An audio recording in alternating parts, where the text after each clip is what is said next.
Sa isang simpleng bahay sa Calamba, Laguna, namumuhay ng tahimik ang mag-asawang Rosendo at Loretta Aguirre. Isang retiradong security guard si Rosendo. May dating matikas, ngunit ngayon ay bahagya ng hukot ang likod. Si Loretta naman ay dating kusinera sa barko, bihasa sa pantitipid at kilala sa palengke bilang mahusay tumawad. Sa loob ng 15 taon, araw-araw silang nagtutulungan, tila isang tahimik na kontrata ng mag-asawang may iisang layunin. Makapagtayo ng maliit na karinderya pagdating ng kanilang pagreretiro. Hindi marangya ang kanilang buhay. Sa halip na kumain sa labas, si Loretta ay nagluluto ng pagkain gaya ng ginataang langka o pritong galunggong. Kapag may sobrang ulam, inilalagay sa maliit na Tupperware at inilalako ni Rosendo sa mga dating kasamahan sa guardhouse. Lahat ng kita nila mula sa overtime pay ni Rosendo. Sa padalang tips ni Loretta mula sa barko ay dumidiretso sa isang account na tinatawag nilang Pangarap ni Randel. Ayoko ng ginto, Sendong. Sambit ni Loretta minsan habang nagsasara ng sobre ng 500 piso. Ang gusto po lang, pagtanda natin, may tindahan tayo sa harap ng bahay. Magluluto ako, ikaw bahala sa sukli. Yun lang. Tumango si Rosendo. At si Randel, kung hindi pa rin settled sa trabaho niya, matutulungan pa rin natin. Si Randel, ang kaisa-isa nilang anak, ay dating bituin ng barangay. Valedictorian noong high school, laging kinukumusta ng mga teacher sa palengke. Anak mo si Randel? Aba, ang talino nun? Madalas marinig ng magulang ang mga papuring iyon. Kaya't lalong ginanahan silang magsakripisyo. Pagtapos ng kolehiyo sa kursong Business Administration, agad na masukan si Randel sa isang call center sa Makati. Maayos ang simula. Tuwing uuwi siya ng Sabado, may pasalubong pa itong donut at milk tea para sa magulang. Ngunit nagbago ang ihip ng hangin nang nagkaroon ng downsizing sa kumpanya. Isa si Randel sa mga napanggal. Doon nagsimulang mabura ang kinang sa kanyang mata. Ma, pahinga muna ako saglit. Ang dami ring stress sa opisina, sabi ni Randel habang pinapahid ang luha ng pagkadismaya sa kanyang unang bigong yugto sa karera. Anak, maintindihan namin. Mag-apply ka lang ulit. Basta kailangan mo ng pamasahe o pang-load, sabihin mo lang. Tugon ni Loretta habang inaabot ang 100 piso. Nagpatuloy ang ganong eksena sa loob ng mga buwan. Si Rosendo na dati tahimik lang ay unti-unting nakapansin ng kakaiba. Te, sambit niya minsang gabi habang inaayos ang mga resibo ng SSS pension.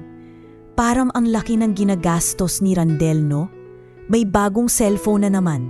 Yung huli niya, bagong-bago pa.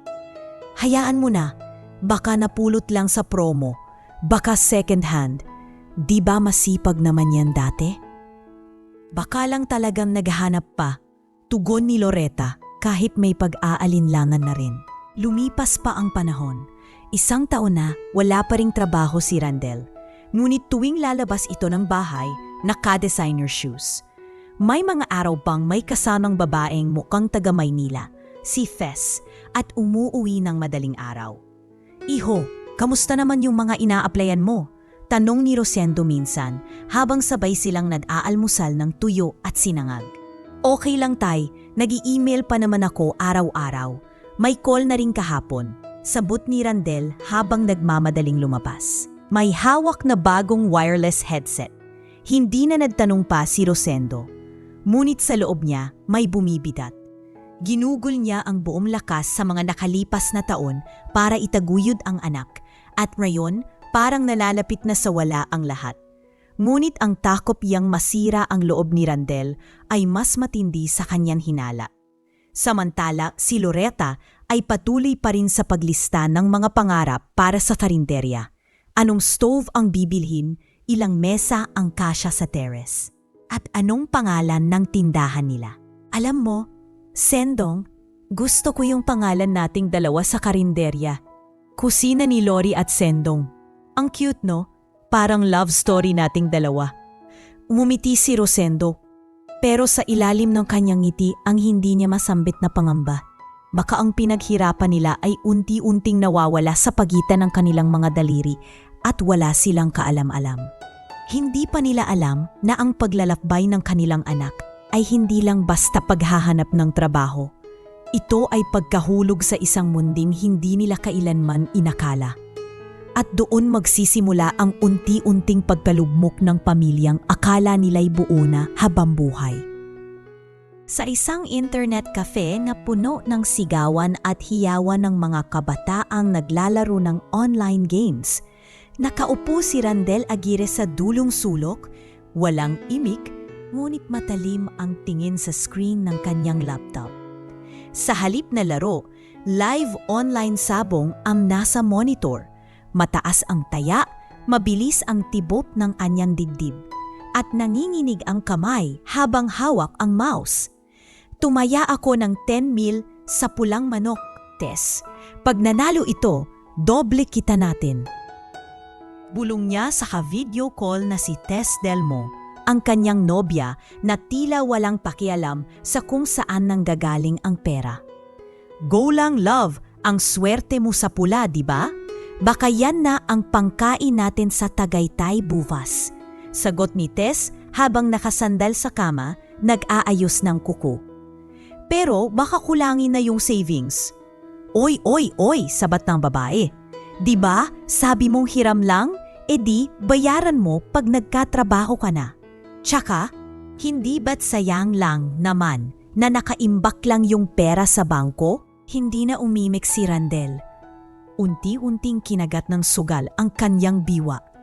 Mula sa maliit na taya na 500, naging 1,000, naging 5,000. Hanggang sa hindi na niya napapansin na daan-daang libo na ang nawawala sa savings account na pag-aari ng mga magulang niya, na may access din siya bilang anak. Ma, pahiram po muna ako ng ATM. Magwi-withdraw lang ako. Pang-apply po. Pa-cute na sabi niya isang umaga habang kumakain ng almusal. Ha? E di ba binigyan ka na namin ng pamasahe kahapon? Tanong ni Loretta habang nakatingin kay Rosendo. Opo, kaso may pinuntahan po kasi akong walk-in na interview. Walang pamasahe pa uwi.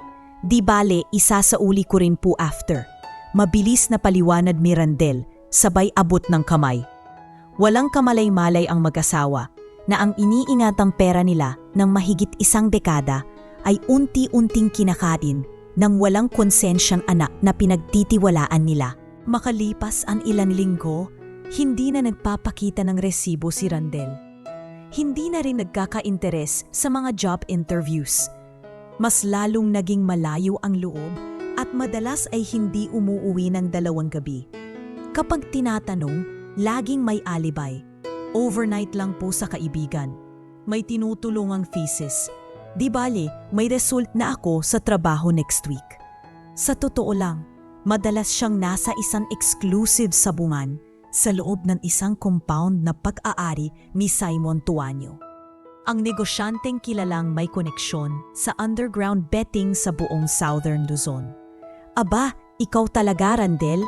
Tawa ni Simon habang inaabot ang isang boteng beer.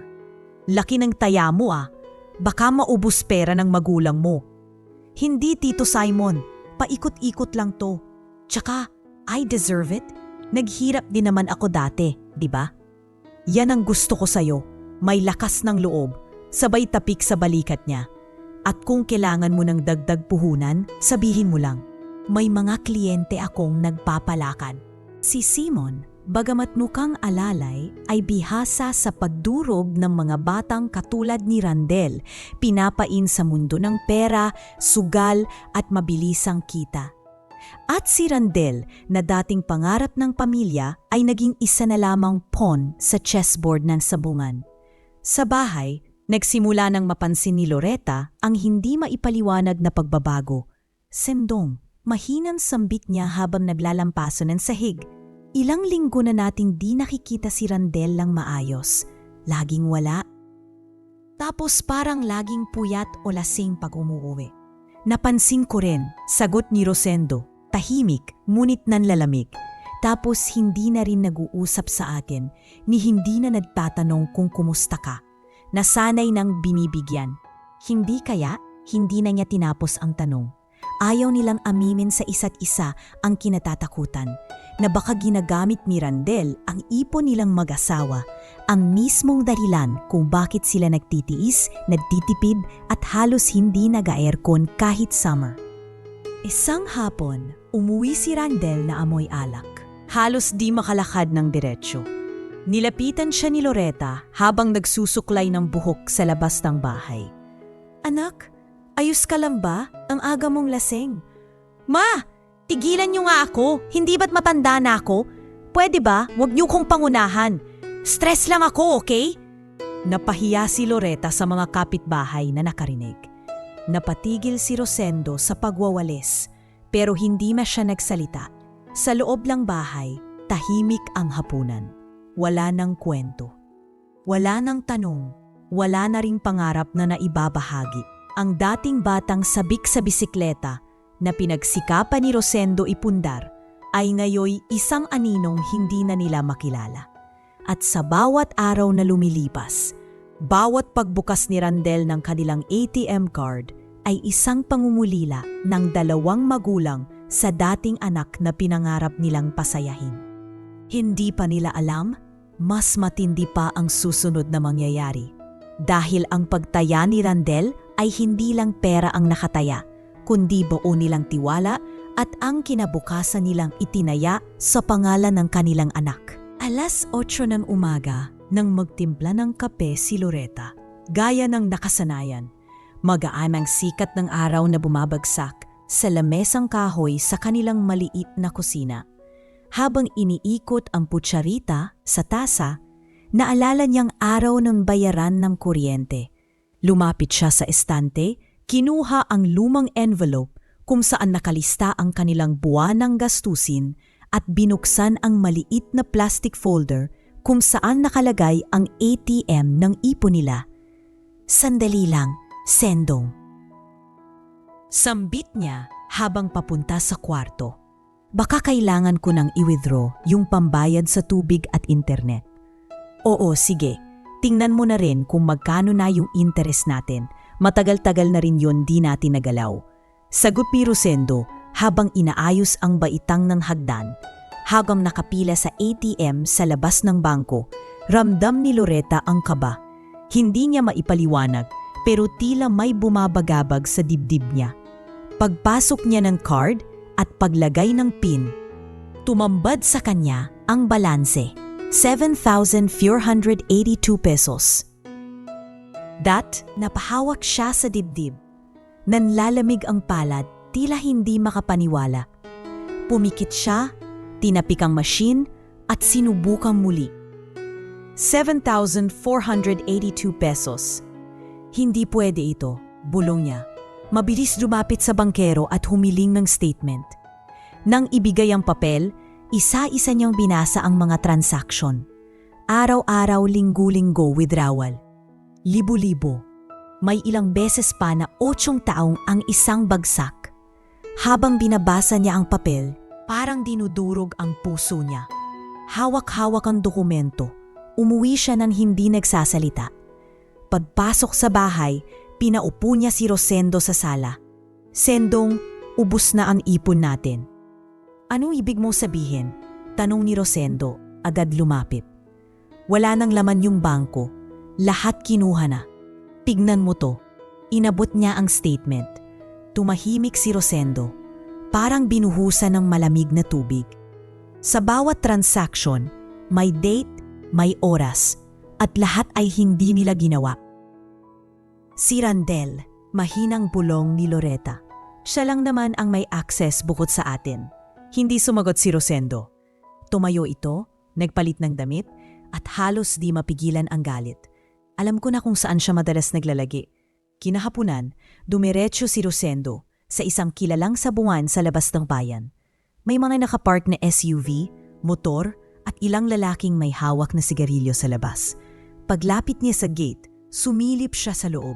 Doon niya nakita si Randel, kasama si Tess at 2 pang kabarkada. Nakamiti, tila walang pakialam at hawak ang isang malaking bungkus ng pera. Sumisigaw ito sa announcer. 100 sa pula, 200 sa pula, go! Randel! Nagulat ang lahat. Tumigil ang announcer. Tumahimik ang paligid. Lumingon si Randel at nanlaki ang mata nang makita ang ama. Tay, anong ginagawa mo rito? Sigaw ni Rosendo. Yan ba ang inipon naming para sa'yo? Yan ba ang kinabukasan na sinasabi mo sa amin? Natahimik ang mga tao. Si Tess ay umismid at lumayo ng kaunti. Huwag mo ako sigawan dito, Tay. Hindi mo teritoryo to. Sagot ni Randel, mayabang sa boses. Anak, ibalik niya sa amin yung pera. Maawa ka naman sa nanay mo.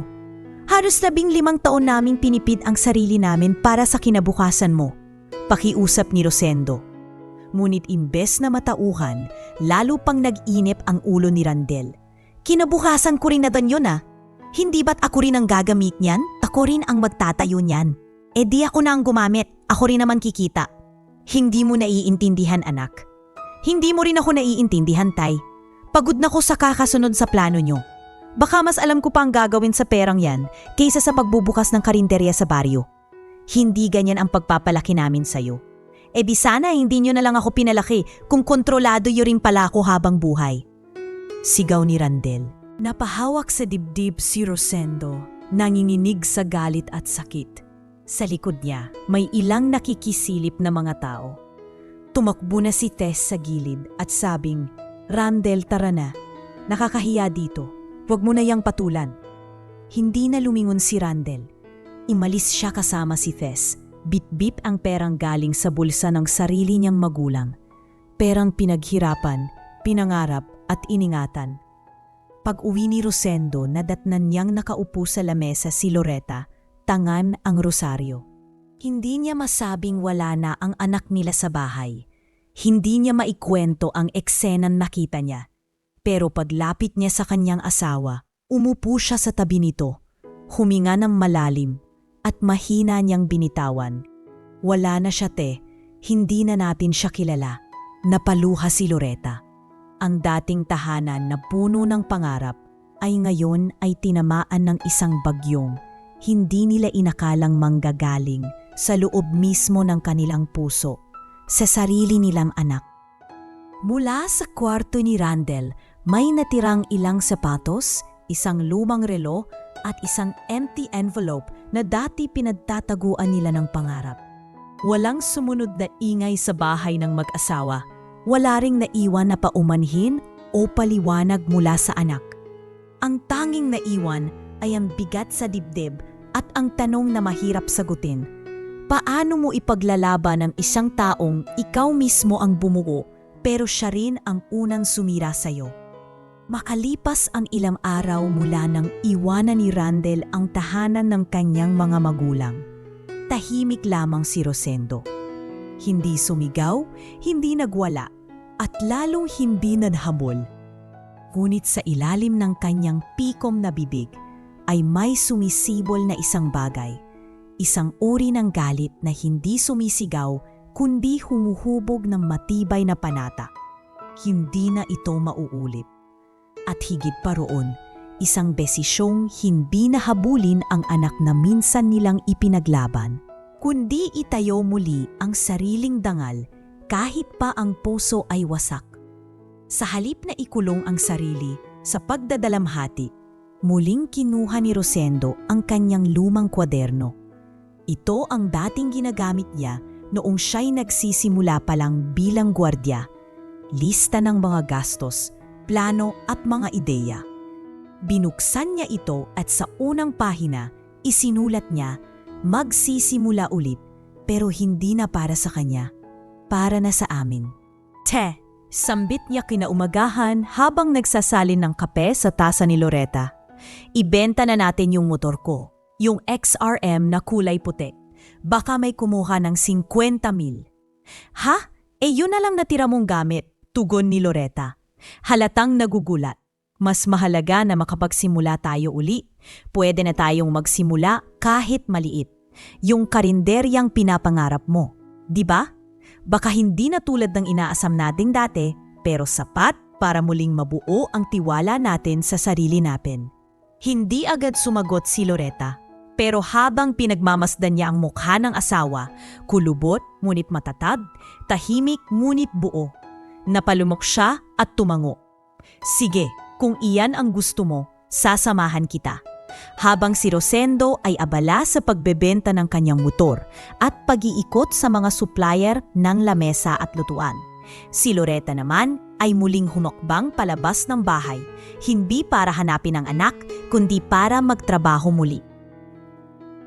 Ginamit niya ang kanyang dating karanasan bilang kusinera sa Marco upang mag-apply bilang kitchen consultant sa isang bagong tayong restaurant sa Santa Rosa.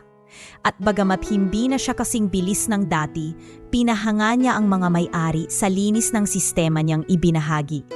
Ate Loretta, ikaw na talaga ang mother ng kitchen, biro ng isang batang sous chef habang pinapanood siyang maglista ng inventory. Hindi naman, lahat tayo may silbi dito. Parang puso yan. Kung hindi mo aalagaan, mabulok lahat ng ginagawa mo. Sagot niya, sabay nipi. Sa loob lamang ng 2 buwan, nakatipon sila ng sapat na puhunan mula sa pagkonsulta ni Loretta at sa pagbebenta ng motor ni Rosendo.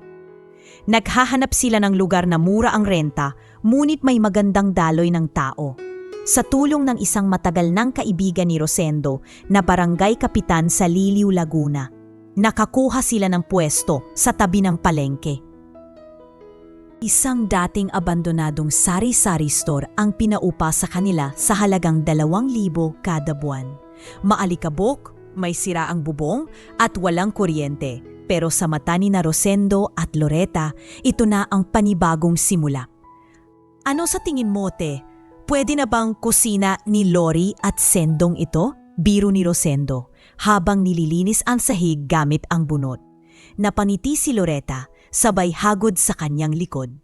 Hindi ito tulad ng karinderyang iniisip natin dati, pero mas espesyal ito. Kasi hindi na ito para sa kung sino, para na to sa sarili natin. Ang dating silong ng pangarap na para kay Rantel ay naging tahanan ng bagong layunin. Makabawi, hindi sa anak, kundi sa dignidad na nasira sa pagkabiko. Nang buksan nila ang karinderya, unang araw pa lang ay dumagsa na ang tao.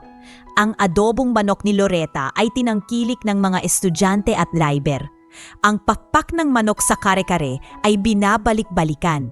At higit sa lahat, ang pagkamasinop ni Rosendo sa paniningil at pag-asikaso sa customer ay nagdala ng kakaibang init sa lugar. Pangarap niyo pala to talaga? Tanong ng isa sa kanilang suki na si Aling Bebang habang kumakain ng ginataang langka. Oo, pero hindi para sa anak namin ngayon. Para na sa sarili namin. At sa mga batang kagaya niya noon pero marunong rumespeto. Sagot ni Loretta habang nilalagyan ng kanin ang plato. Habang tumatakbo ang mga buwan, naging tahimik ang buhay nila.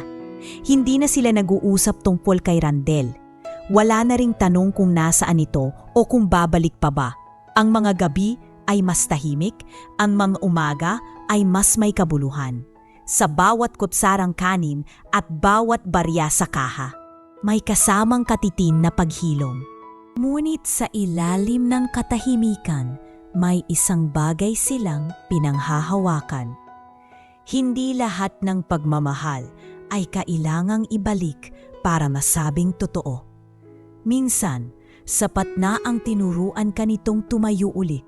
At sa puso ni Rosendo, kahit hindi niya sinasabi, may iniipon siyang hakbang, isang uri ng ganti, hindi sa anyo ng paghihiganti, kundi sa anyo ng pagsiguro na hindi kailanman sila mauubusan ng halaga, kahit pa iniwan ng anak. Sa maliit na bayan ng Liliw, muling tumindig ang mag-asawa. Hindi para sa anak, hindi para sa pera, kundi para sa isang kapayapaang hindi kayang bayaran kahit ng 1.2 milyon. Isang haping gabi sa loob ng lumang kwarto ng isang mumurahing dormitoryo sa may gilid ng Pasay. Nakaupo sa sahig si Randel, walang suot na damit, pawisan at muling pinagmamasdan ang huling perang natira sa kanya. Isang lukot na 500 piso. Sa harap niya, bukas ang cellphone na may crack screen. Nakabukas ang website ng paborito niyang online sabong. Sa gilid, may 2 stick ng yosi, kalahating boteng gin, at isang mangkok ng malamig na instant noodles na di niya man lang nahawakan. Pula o puti? Bulong niya sa sarili, nanginginig ang kamay. Isa pa, isa na lang, baka makabawi pa. Ngunit bago niya maklik ang bet, biglang nag-pop up ang error sa app. Insufficient balance. Napatigil si Randel. Napakagat-labi. Ang bank account niya, ubos. Ang wallet niya, 500 na lang. Ang mga kaibigan, wala na ring nagpapautang. Si Simon Tuanyo, biglang naglaho at hindi na sumasagot sa mga tawag. "Buwesat ka, Simon!" sigaw niya, sabay hagis ng cellphone sa pader. Noong una, akala niya ay tagumpay ang dumarating sa kanya. Akala niya kaya niyang paikutin ang swerte. Pero sa totoo lang, si Simon lang ang tunay na nagpaikot sa kanya. Alam mo ba kung gaano kalaki kinita ko sa'yo? Bata ka? Minsang biro ni Simon habang nagtatawanan ang mga tauhan nito sa sapuman. Hindi niya pinansin noon. Ngayon, yon ang pumipintik sa tainga niya. Tila insultong lalong nagpapaalab sa galit niya sa sarili. Kinabukasan, paglabas niya ng dorm, wala na rin siyang makain. Ang mga gadgets na dating ipinamumukha niya sa mga barkada, laptop, cellphone, wireless headset ay unti-unti nang nawala. Isinangla niya ang mga iyon sa mga pawn shop na halos hindi na rin tumanggap dahil sa dami ng kanyang pangakong hindi tinupad. Pati si Tess, ang babaeng akala niya'y nasa likod niya palagi, ay iniwan siyang parang bula. Isang gabi, habang nasa convenience store siya at pumibili ng yosi gamit ang nalalabing barya, nakatanggap siya ng mensahe. "Randel, wag mo na akong hanapin. Hindi ko kayang isumbal pa ang buhay ko sa'yo. Ginawa ko na ang lahat. Sumunod dito, wala na. Blanco." Nang puntahan niya ang inuupahan nilang studio-type unit sa Sampaloc, wala na roon ang mga gamit, ni isang bakas. Pati ang huling perang iniwan niya kay Tess, mga 20,000 pesos, ay kasamang nawala. Pilit niyang tinawagan ang mga dating barkada, si Kev, si Paulo, si Don. Lahat sila hindi sumagot. Isang beses, sa sobrang pagkadesperado, nag-chat siya sa group chat nila noon. "Randel, mga pre, konting tulong lang. Hindi ako makakabayad pa ngayon, pero babawi ako. Promise." May isang typing indicator na lumitaw. Si Paulo. "Paulo, tol, hindi na kami charity. Ayusin mo muna sarili mo bago ka humingi ng pabor. Wala ka ng kredibilidad." At kasabay nito, isang screenshot ang biglang lumabas sa Facebook. Larawan niya habang nagwawala sa sambungan. Gulo, duguan ang labi at caption na, "Pagkakataon ming maging milyonaryo, pero nauwi sa kalderetang talo, taya galit talo pa rin." Nag-viral sa lokal na community group. Doon siya tuluyang gumuho. Lahat ng dating dangal, tinapaktapakan ng sariling yabang. Mula noon, hindi na siya makalamas ng maayos sa kalsada. Tuwing may makakakita sa kanya, may bulungan, may turo, may mapanlait na tawa. "Uy, si Boss Randel!" Sugalking na palpak, tawa ng isang tambay. Anak ng may-ari ng karinderya, di ba? Pero mukhang hindi na rin siya tinanggap doon, sabi naman ng isa pa.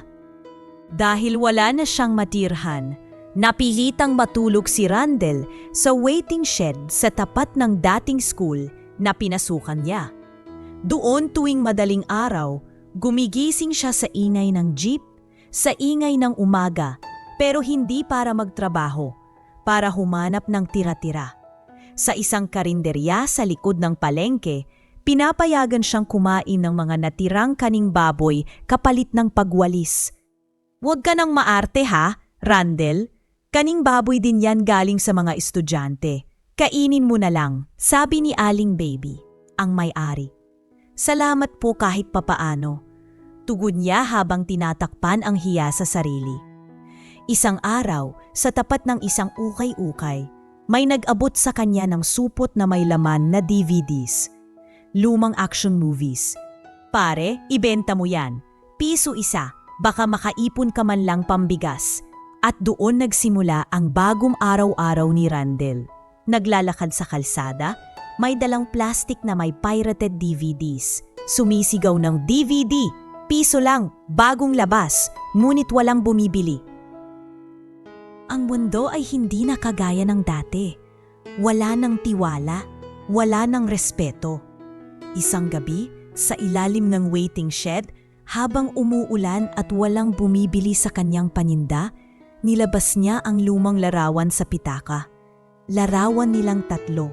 Siya, si Rosendo at si Loretta noong graduasyon niya. Lahat sila nakanipi, lahat puno ng pag-asa. Napahagulgol siya. Sa unang pagkakataon, hindi dahil sa gutom o kahihiyan, kundi dahil wala na siyang mukha para humarap sa dalawang taong minahal siya ng sobra. Sinubukan niyang magpadala ng mensahe sa cellphone ni Loretta. Randel, Ma, Tay, sorry. Wala na po akong mapuntahan. Kahit saglit lang, kahit sandali lang po. Ngunit makalipas ang ilang oras, walang sagot. Hindi ni Sim, hindi rin umabot ang tawag. Tulad ng kanyang kinabukasan, tila wala ng signal. Sa ilalim ng mahinang ilaw ng poste, habang dumadaloy ang ulan sa kanyang pisngi, ipinikit niya ang mga mata. Pagod, marumi, at basang-basa hindi lang ng ulan, kundi ng sariling pagsisisi. Ngunit hindi pa niya alam, isang lihim na sulat ang ilalapit sa kanya sa mga susunod na araw. Isang liham na hindi na magmumula sa galit, kundi sa isang uri ng ganti na hindi niya inaasahan. Sa payapang baryo ng Liliw, Laguna, isang karinderya ang naging usap-usapan sa mga tsismisan sa palengke, sa tricycle terminal at kahit sa munisipyo. Ang kusina ni Lori at Sendong. Sa unang pingin, simpleng tindahan lamang ito na may 3 lamesa, asul na kurtina at lumang bentilador sa sulok. Pero sa loob, tila ibang mundo ang sasalubong sa mga kumakain. Mainit ang sabaw ng sinigang. At laging mabilis kumalat ang balita. Mura na, masarap pa. May mga estudyante, mga driver, mga guro, at kahit mga opisyales ng barangay na pumipila para maatikim ng putahe ng kusina ni Lori at Sendong. Hindi nagtagal, dumating ang mga taga-media. Ma'am Loretta, Sir Rosendo, napaka-inspiring po ng kwento ninyo. Maaari po ba kayong ma-interview para sa segment naming Kwento ng Pagbangon? Tanong ng isang reporter mula sa lokal na TV network sa Laguna. Nagkatinginan ang mag-asawa. At tumango si Rosendo. Sige po, pero wag niyo na po sanang ungkatin ang tungkol sa pamilya. Basta tungkol sa negosyo lang, ayos lang po. Sa mismong araw ng shooting, kitang-kita ang saya sa mata ng mga customer. Habang ini-interview si Loretta, tahimik na naghihiwa ng repolyo si Rosendo sa likod at sa bawat sagot ni Loretta, ramdam ang puso. Nagsimula lang po kami sa 50,000 galing sa pagbenta ng motor. Tapos eto na, unti-unti naming nabuo. Hindi po madali, pero kung may tasay, may disiplina, may respeto sa kapwa, tsaka tiwala sa sarili, kahit gumuhuna ang lahat, kaya pa ring bumangon. Pero ma'am, kamusta po ang pamilya nyo ngayon? Tanong ng reporter, medyo nag-aalangan. Tahimik si Loretta ng ilang segundo bago muling umiti. Ang pamilya po namin ngayon ay yung mga kumakain dito araw-araw. Yung mga batang tumutulong maghugas ng pinggan kapalit ng libreng kanin. At yung mga danay na nilalapitan namin para makapagsimula rin sila. Ni isang beses, hindi binanggit ni Loretta o Rosendo ang pangalang Randel. Para bang hindi ito kailanmang naging bahagi ng kwento. At sa mata ng kamera, mas nagningning ang 2 taong muling tumayo sa sariling lakas, hindi bilang magulang ng isang anak, kundi bilang mag-asawang may sariling dangal. Sa sumunod na mga buwan, naging haligi ng komunidad si Rosendo. Tuwing Sabado ng hapon, sa maliit na bakanteng lote sa likod ng karinderya, nagtuturo siya sa mga batang lalaki ng disiplina, paggalang at simpleng kaalaman sa buhay. Pag may kinita kayo, huwag agad ubusin. Ilista nyo at kung may pangarap kayo, isulat nyo rin. Hindi yung puro laro sa cellphone. Ang tunay na lalaki, hindi laging may pera, pero laging may prinsipyo. Turo niya sa isang grupo ng batang naglilinis ng lote. Ayos po, Tito Sendong, sabay sigaw ng mga bata, hawak ang mga walis at dustpan. Minsan, tinanong siya ng isa sa kanila, si Miko, 12 taong gulang. Tito, may anak po ba kayo? Napatingin si Rosendo sa malayo. Meron, pero minsan kahit anak mo, maaaring hindi ka kilalanin bilang magulang. Kaya ang mahalaga, maging mabuting tao ka pa rin sa sarili mo at sa iba. Sa kabilang banda, si Loretta ay mas naging masigasig sa pagtulong sa mga nanay sa paligid. Sa tulong ng kita sa karinderya at mga donasyong ipinagkatiwala ng mga suki, nagbukas siya ng maliit na scholarship fund para sa mga anak ng single moms. Nay Loretta, totoo po ba tong pangako nyo? Tanong ni Maria, isang dalagang may 3 anak mula sa dating mapang-abusong asawa. Totoo Maria, pero may kapalit. Hindi pera. Disiplina. Kailangan mong dumalo sa mga parenting seminar tuwing linggo. At yung anak mo, dapat nasa eskwela at walang absent. Ang scholarship, hindi lang sa matalino, para ito sa masisipag. At sa bawat batang nakapagsimula ng school year ng may bagong bag, notebook at tsinelas. May tatak ito sa loob, kusina ni Lori at Sendong para sa kinabukasang hindi inabuso. Sa mga mata ng bayan, ang mag-asawa ay haligi ng pag-asa. Ngunit sa loob ng kanilang tahanan, may sulok pa ring walang laman. Isang silid na may lumang cabinet, ilang gamit na naiwan, at litrato ng isang lalaking hindi na nila binabanggit. Minsan sa gabi, habang nakaupo sa porch, magkahawak kamay si Rosendo at Loretta. Tahimik, walang usapan, tanging huni ng kuliglig at malamig na hangin. Te, sambit ni Rosendo, minsan naiisip ko, kung bumalik man siya, kaya pa ba nating harapin? Hindi ko alam, Sendong, pero alam ko, hindi ko na kayang masaktan ulit. Tumango si Rosendo. Tama ka. Pero kung dumating man yung araw, siguro hindi na tayo ang kailangan niyang balikan, kundi sarili niyang pagkatao. Hindi na sila nag-usap pa. Sa gabi ng katahimikan, mas naririnig nila ang sarili nila kaysa sa ingay ng nakaraan. At sa tuwing papasok ang bagong customer sa kanilang maliit na kusina, alam nilang hindi na sila naghahanap ng anak, kundi gumagawa ng bagong pamilya mula sa mga taong tunay na marunong lumaban at magpatawad. Umagang-umaga pa lang ay nagsimula ng bumuhos ang ulan sa liliw. Basang-basa ang kalsada at tila lalong bumigat ang hangin. Sa isang sulok ng bayan, malapit sa palengke, nakasandal sa poste si Randel, lasing, pawisan at gutom. Ilang araw na siyang hindi maayos ang kain. At ang huling kinita niya sa pagtitinda ng pirated DVDs ay nagastos na sa alak at yosi. Ang suot niyang t-shirt ay may butas sa may balikat at ang sapatos niyang dating mahal ay halos wala ng talampakan. Nang makita niyang isang karatula sa harap ng isang masikip ngunit maaliwalas na kainan, napakunot ang noo niya. Kusina ni Lori at Sendong, napakadat siya ng labi. Parang may humigpit sa dibdib niya. Dito nga pala yon, mahina niyang sabi sa sarili. Yung pangarap ni Matay, naglakad siya papalapit. Umaasa, kahit kaunting bahagi sa kanya ay umaasa na baka sakaling tanggapin siya ulit. Baka sakaling may mainit na kanin at sabaw na naghihintay sa kanya. Kahit isang sulyap lang ni inay. Kahit isang tanong lang ni itay kung kumain ka na ba. Pagbukas niya ng pinto, isang lalaki agad ang humarang. Matipuno, naka-apron at mukhang isa sa mga cook ng lubar. Oy, saan ka pupunta? Tanong ng lalaki, sabay tingin sa anyo ni Randel. Boss, kumusta po? Gusto ko lang sana makakain. May konti akong barya. Gutom lang po. Napansin ng cook ang amoy alak sa hininga ni Randel at ang lagkit ng kanyang damit. Pare, sorry, hindi kami tumatanggap dito ng mga sugarol at palpak sa buhay. Lalo na kung lasing. May reputasyon ang kusina ni Ma'am Loretta at hindi yan para sa mga istorbong tulad mo. Sadlit na natigilan si Randel. Parang binuhusan ng malamig na tubig. Gusto sana niyang magpaliwanag.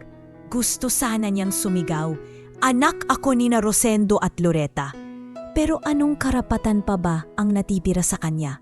Sa dami ng nagawa niyang kasalanan, kahit ang apelyido ng pamilya niya ay parang hindi na niya karapat-dapat gamitin. Pasensya na po, bulong niya. Bago siya umatras palabas ng pinto, marahang isinasara ito sa sarili niyang kahihiyan. Umuulan pa rin sa labas. Naupo siya sa bangketa sa tapat ng karinderya. Sa salamin ng bintana, kitang-kita niya ang masayang eksena sa loob. Isang grupo ng mga estudyante ang nagtatawanan habang kumakain ng adobo. May matandang babae na may bit-bit pang kaldero para sa take-out. At si Loretta, naka-hairnet, abala sa pagsandok ng sopas sa isang lumang mangkok. Sa likod, nakita niya si Rosendo, nag-aayos ng upuan, tahimik lang, ngunit halatan masigla ang kilos. Ang mga mata ni Randel ay napuno ng luha. Kung may maaaring itigil ang oras para sa kanya, iyong nasana ang sandaling iyon. Yung pagkakataong muli niyang nakita ang kanyang mga magulang na buo, masaya at tila hindi na siya parte ng larawan. Ilang minuto pa ang lumipas, bumukas ang pinto ng karinderya. Lumabas si Rosendo, may hawak na tray ng baso. Saglit na tumigil si Rosendo sa paglalakad nang mapansin si Randel na nakaupo sa kanto ng karinderya. Nagtagpo ang kanilang mga mata. Si Randel nanlilimahid, nanginginig at basang-basa. Si Rosendo matigas ang mukha ngunit may bahid ng lungkot sa mata. Walang salita, walang galaw. Parang sandaling tumigil ang mundo sa pagitan nila. Tay, bulong ni Randel, halos hindi marinig. Ngunit hindi nagsalita si Rosendo. Tumingin lamang ng isang sadlit, saka tumalikod. Bumalik sa loob ng karinderya at isinara ang pinto. Parang biniyak ang puso ni Randel. Hindi galit ang nakita niya sa mata ng kanyang ama, kundi isang uri ng pagod. Pagod na magpatawad, pagod na umasa, pagod na magmahal ng isang anak na patuloy ng papasakit. Gabi na, tahimik na ang paligid. Nakaidjip si Randel sa bangketa. Ginawang unan ang kanyang bag na halos walang laman kundi basang damit at ilang papel na niluma na ng panahon. Ang ulan ay bumuhos muli. Tila nililinis ang kalsada, pero hindi kayang hugasan ang bigat sa dibdib ni Randel. Habang pinapakinggan niya ang pagtulo ng ulan sa yero ng karinderya, bumulong siya sa sarili. Hindi ko alam kung mababawi ko pa kayo, Ma, Tay, pero hindi ko ring alam kung mabubuhay pa ko ng ganito. Ang kanyang tiyan ay kumakalam, ang katawan ay nanlalambot at ang isipan niya ay gumagala sa mga alaala ng kabataan. Ang unang luto ni inay na ginisang munggo, ang unang bisikletang ipinundar ni Itay, ang sabay-sabay nilang pagkain sa lumang lamesa tuwing linggo. Pero ngayon, siya ay isang aninong nakasilong sa harap ng sariling tahanan. Isang anak na hindi maalapit, isang tao na hindi nakilala sa lugar kung saan siya ipinanganak. At sa gabing iyon, habang ang ibang tao ay payapang natutulog sa loob ng kanilang bahay, si Randel ay muling natulog sa malamig na bangketa.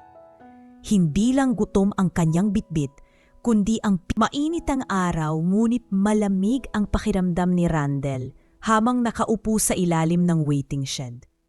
Nanlilimahid pa rin ang kanyang suot, amoy alak at may tuyong dugo sa gilid ng labi.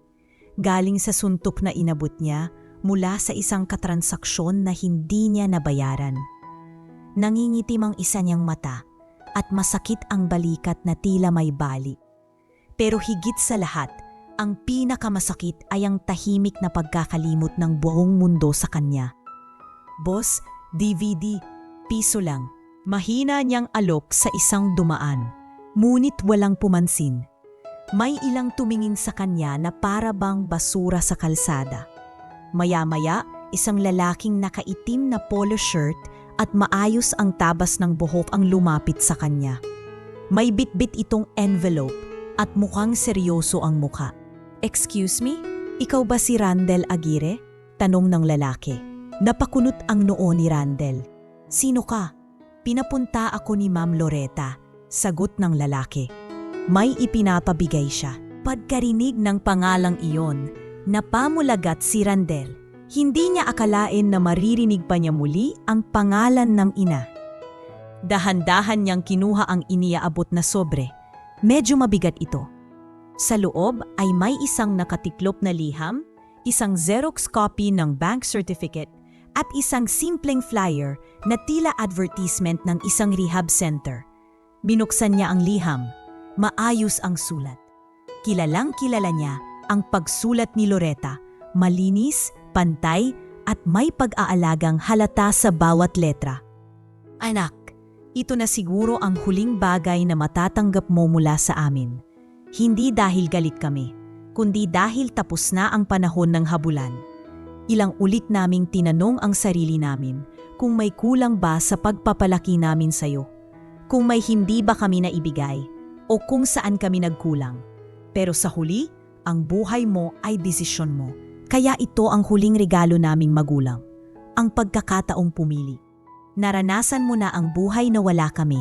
Ngayon, piliin mong bumangon o manatiling basag."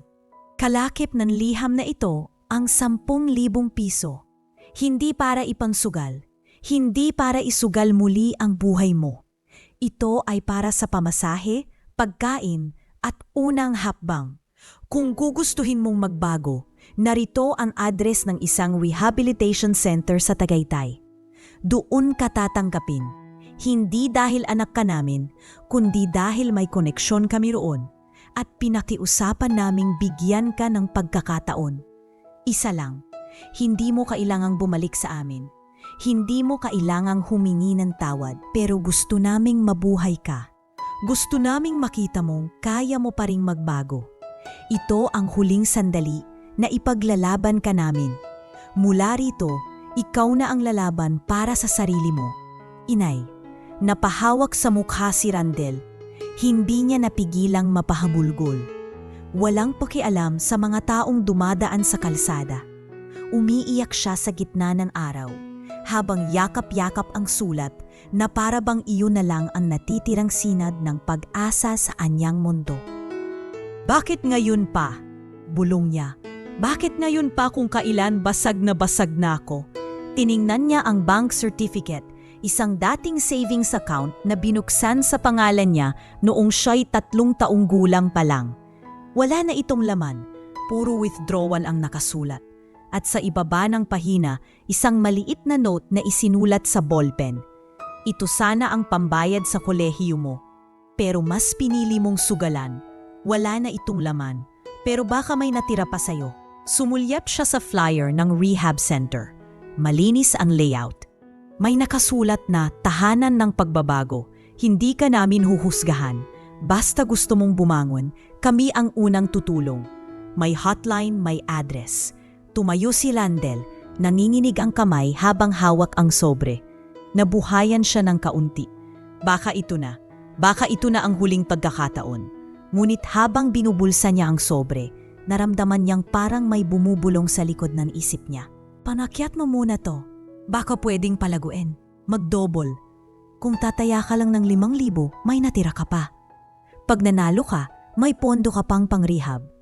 Tumitig siya sa kanyang refleksyon sa bintana ng isang nakasarang tindahan. Mukha siyang patay na buhay, ngunit tinapik niya ang dibdib. "Isang huling taya," bulong niya. "Baka swertihin pa." At sa halip na sumakay ng jeep papuntang Tagaytay, naglakad siya papunta sa lumang sugalan ni Simon. Sa daan, Binilang niya ang tera. 10,000, 5,000 agad ang inilabas niya sa bulsa. Tumaya, natalo. Tumaya ulit, natalo. Nang maubos ang 10,000, halos wala na siyang maramdaman. Nakatitig lang siya sa kawalan habang kinukutya ng mga tao sa paligid. Bumalik na naman tong si Raulo, sabi ng isang lalaking nakaputing polo. Akala ko ba tinapos na yan sa sukal? Hiyaw ng isa pa. Hindi na siya lumaban. Hindi na siya umiyak. Lumabas siya ng sabungan, duguan ang labi, pasa ang braso at halos di na makalakad. Wala na siyang suot na sapatos. Wala na siyang boses. Sa isang kalsadang madilim, halos umuugom ang ulo niya sa sakit at hilo. Himila niya ang sarili papunta sa waiting shed. Isiniksik ang sarili sa pinakasingit, miyakap ang tuhod at ipinikit ang mga mata. Muli, wala na siyang pera. Wala na siyang lakas. Ngunit sa pinakailalim ng kanyang paggawasak, isang tanong ang unti-unting tumutunog sa kanyang isip. Gusto mo pa bang mabuhay? At sa gitna ng katahimikan ng gabi, habang may mga bubuyog ng motor sa highway at tahol ng aso sa malayo, hindi siya sumagot. Pero ang paghina niyang mababaw, ang paghawak niya sa liham na kahit gusot at basa ay yakap pa rin niya. Yun na ang unang tanda na may natitira pa. Kahit kaunting lakas, kahit kaunting pag-asa. Haping gabi na nang tuluyan ng bumagsak si Randel sa gilid ng highway.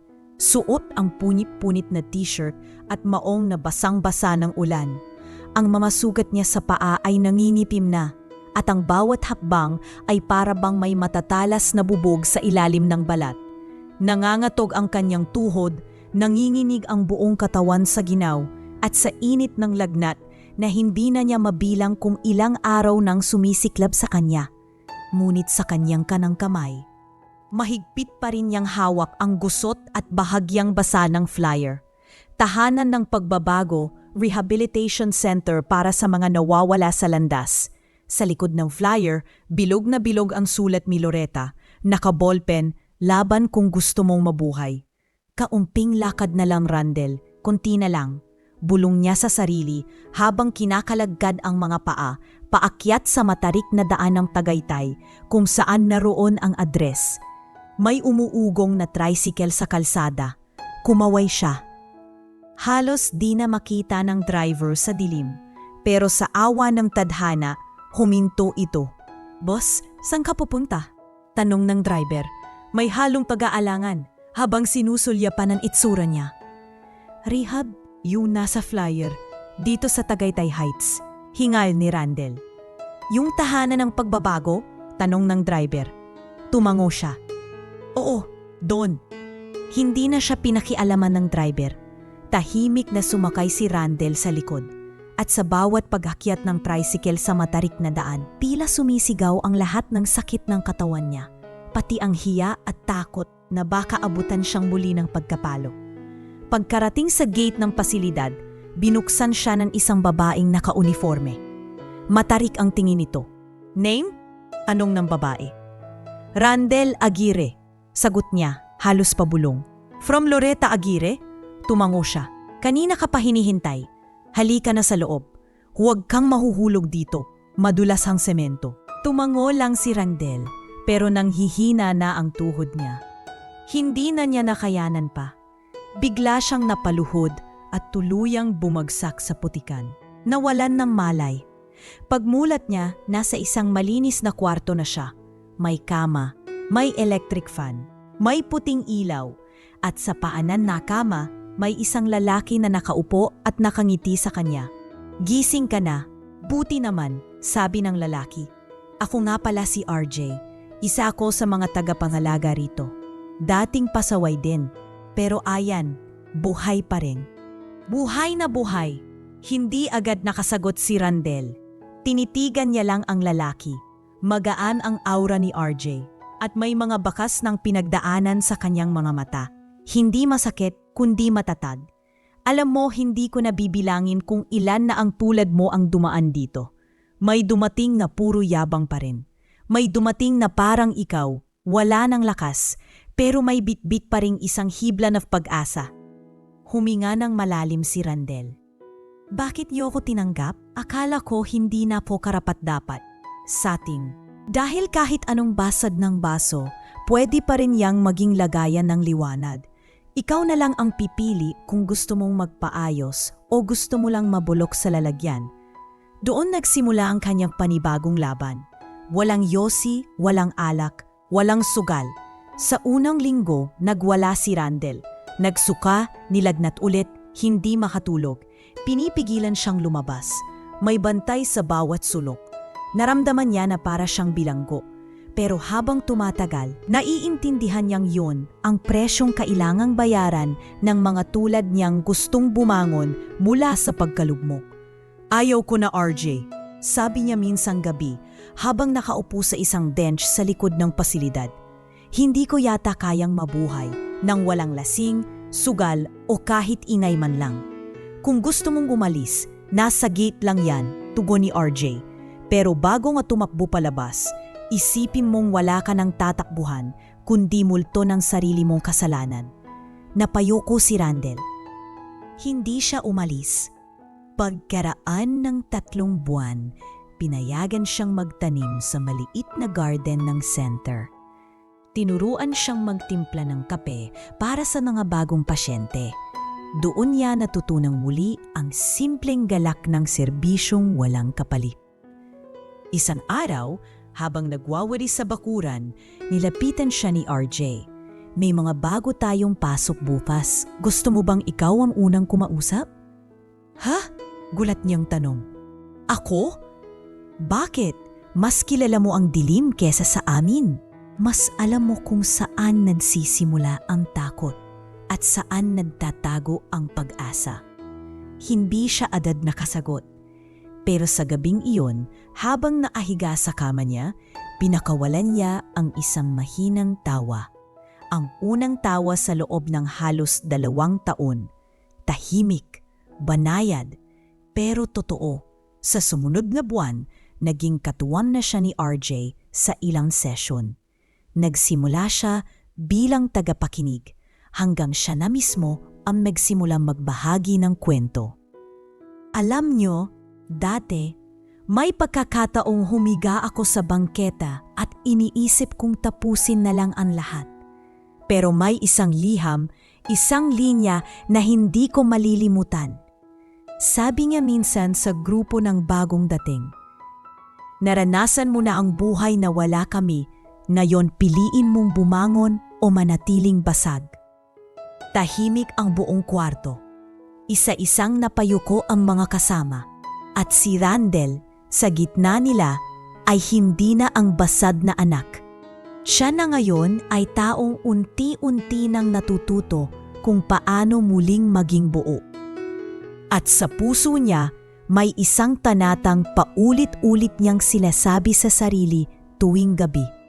Hindi ko napipilitin bumalik sa buhay ng mga magulang ko. Pero gagawin ko ang lahat para hindi na nila muling ikahiya ang apelyido ko. 5 taon na ang lumipas mula nang unang tumuntong si Randel sa rehab center sa Tagaytay. Duguan, gutom at halos wala ng pag-asang natitira sa kanyang puso. At ngayon, sa isang maliit na munisipyo sa Davao del Norte, nakatayo siya sa harap ng isang grupo ng kabataan sa loob ng covered court. Nakabarong siya, maayos ang gupit at may ID na nakasabit sa kanyang leeg. Community Recovery Counselor, R. Aguirre.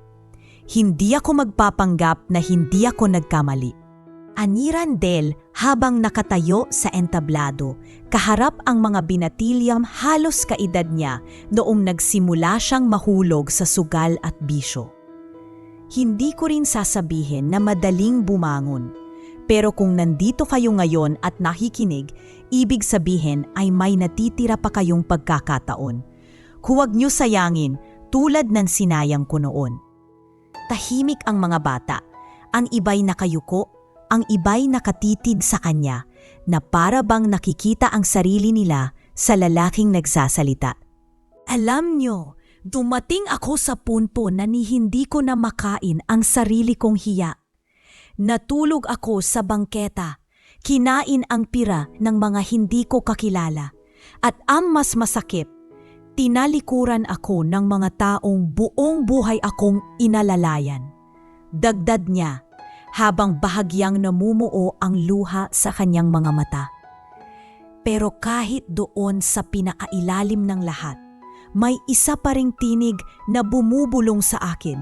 Hindi pa tapos, kaya mo pa. Pagkatapos ng talumpati, isa-isang lumapit ang mga kabataang nakikinig. Yung iba para lang makipagkamay. Yung iba para magtanong ng payo. At meron ding tahimik lang na yumakap sa kanya. Isang simpleng yakap na para bang sinasabi, "Salamat, kailangan ko yan." Habang nakaupo sa gilid ng court, pagkatapos ng programa, nilapitan siya ng isa sa mga lokal na opisyal. "Councilor Randall, bati ng babae, may special guest po tayong dumating." Sabi niya, manonood lang daw siya. "Ah, sino po?" tanong ni Randall. Hindi na nagpakilala ng buo. Pero sinabi niyang taga-Laguna raw siya. Matanda na. Gusto lang daw makita kung totoo raw yung ginagawa niyo. Napakunot ang noo ni Randall. Hindi siya nagsalita. Pero sa loob ng kanyang dibdib, may bahagyang kumirot. Isang uri ng kaba na hindi niya matukoy kung dahil ba sa pag-asa o pangamba. Mula sa di kalayuan, sa lilim ng isang punong mangga sa gilid ng court, may isang lalaking nakaitim na sombrero, nakaupo sa plastic chair. Tahimik lang itong nakatingin kay Randall. Hindi nagpaparamdam, hindi lumalapit, hindi siya makapaniwala. Si Rosendo. Bagamat mas maputi na ang buhok at may kaunting tungkod na ginagamit sa paglalakad, hindi kailanman mawawala sa kanya ang tikas ng kanyang ama. Yung tikas na sa kabila ng katahimikan ay ramdam mo ang bigat ng loob at lalim ng pagninilay.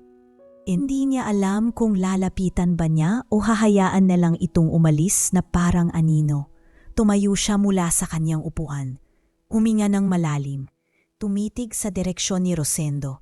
Ngunit sa kanyang pagtataka, tumayo na rin si Rosendo. Tumingin sa kanya, isang tinging walang galit, walang ngiti, pero puno ng kung anong damdaming mahirap basahin.